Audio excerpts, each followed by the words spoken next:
श्री सर्वेश्वर भगवान की जय। श्री निम्बार्क भगवान की जय।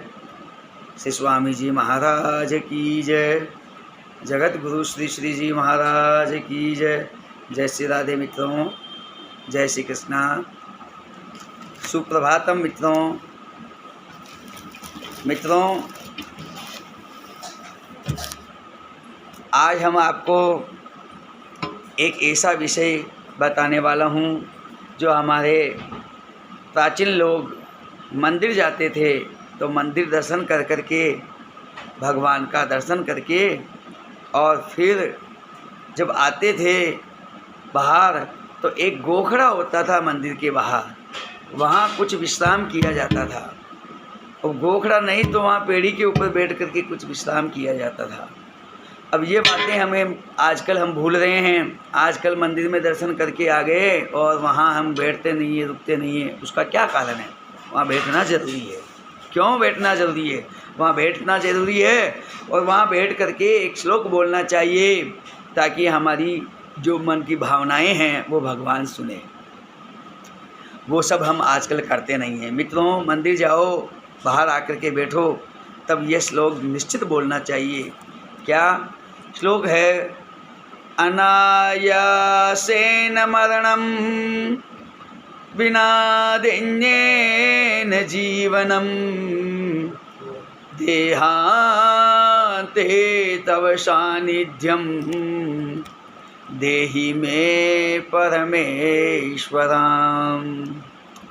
ये श्लोक बोलना चाहिए बाहर आकर के, गोखड़े पे या पेड़ी के ऊपर बैठ करके कुछ विश्राम करके। इसका क्या मतलब है? इसका मतलब ये हुआ, हम प्रभु से ये कह रहे हैं कि अनायासेन मरणम,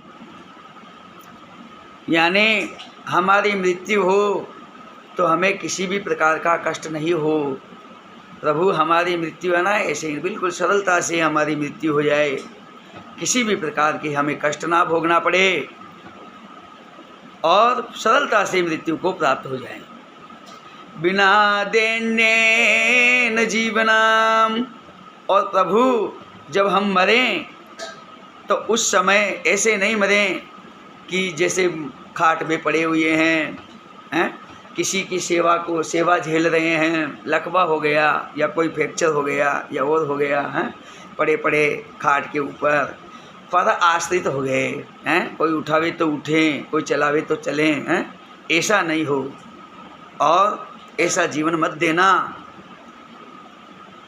देहांते तव सानिध्यम, और जब प्राण निकले तो तुम्हारा सानिध्य मुझे प्राप्त हो, आप मेरे सामने हो। जिस प्रकार भीष्म पितामह की जब मृत्यु हुई थी उस समय उनके सामने भगवान कृष्ण ठाकुर साक्षात उनके सम्मुख खड़े थे, उसी प्रकार जब हमारा प्राण शरीर से निकले, देहांत हो, उस समय आप मेरे सामने सम्मुख खड़े हो, आपके दर्शन मुझे होते रहे। प्रभु, इस प्रकार से आपके सानिध्य में मेरे प्राण निकले।